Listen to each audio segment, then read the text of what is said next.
Welcome. First of all, you know, Rob and I are fine. We're inconvenienced, out a little bit of money. But and ticked that there's somebody so evil that they would do this during the funeral. That's the only evil part. So he'll get his. It does. Trying It comes to around. put those feelings aside and focus on why we're here. And, you know, the whole purpose of this, I saw to begin with, unfortunately 2 hours late, was to not be the end all, but to just be a springboard for people to,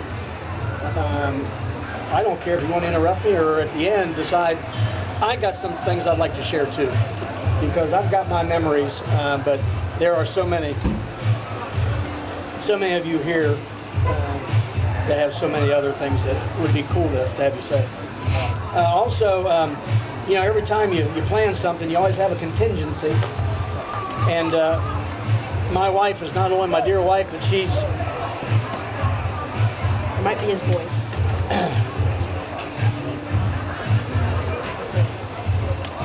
Because writing this, I don't want to have you start. Writing this is a whole lot easier than trying to read it. So, you know, if I just dump it off. All right. Stephen Andrew Harris was born on Tuesday, March 2nd, 1954, to Paul and Shirley Harris. He was their first child and future big brother to Mark, Tim, and Melissa. He grew up on Birch Street in Garden Acres, which at that time was the place to be if you were a kid.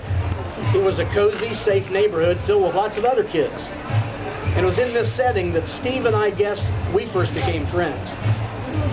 See, when we were preschoolers, I lived on Hickory Drive, which was the street right behind the Harrises.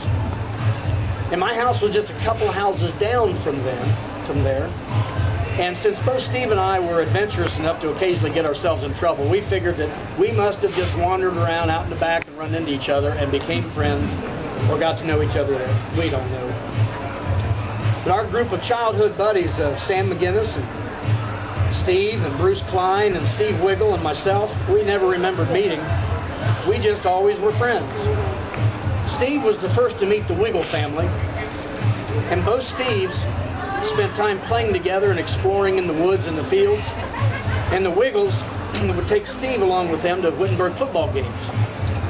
Eventually, the Wiggle residence became our home away from home. And this adopted family included big sister Susie and big brother Ed. And the memories over those years that Steve and the rest of us shared there are precious.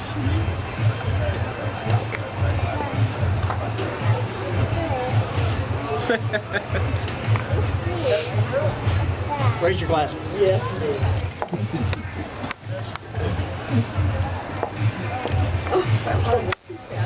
Steve was passionate about all of his friends. Here.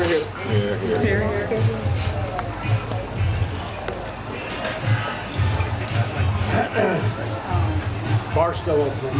Yeah. I got two here to I drink. see that one. You close. We got you covered. Okay. I'm in survival mode. I'm not trying to be disrespectful. We'll get through this.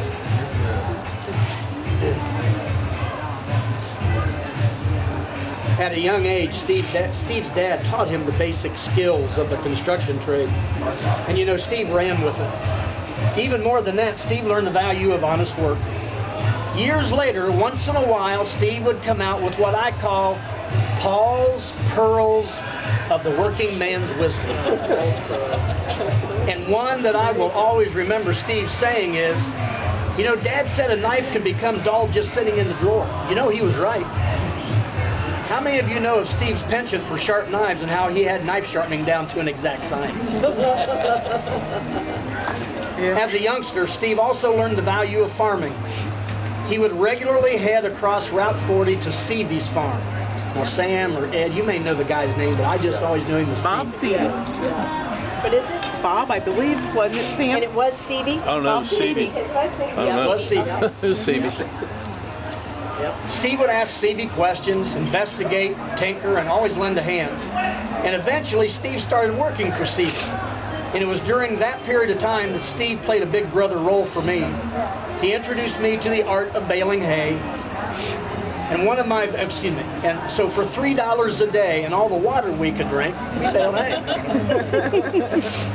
One of my vivid memories is a day baling hay on a hilly hayfield on Bird Road, where there's a neighborhood now that sits. And I was tossing bales up to Steve as we were nearing the top of the stack on this wagon. And as we were heading downhill, I heard Steve yell something like, "Oh!" And I turned around to see Steve body surfing down an avalanche of bales. I jumped off the wagon, Stevie screeched to a halt, and all we could watch was Steve and all those bales just come tumbling down. You know, you talk about cowabunga. That experience would have maimed or killed anybody else, but when the dust settled, Steve stood himself up, shook himself off, and we started restacking the wagon. I believe this was an early sign of that hard head we all came to know and love about Steve. Steve continued to be a worker the rest of his life, although the pace slowed in the past few years due to 2 knee replacements, bad shoulders, a reoccurring Achilles injury, a hernia, the list goes on. Thank goodness for Gail the nurse. But Steve continued to work until he no longer could.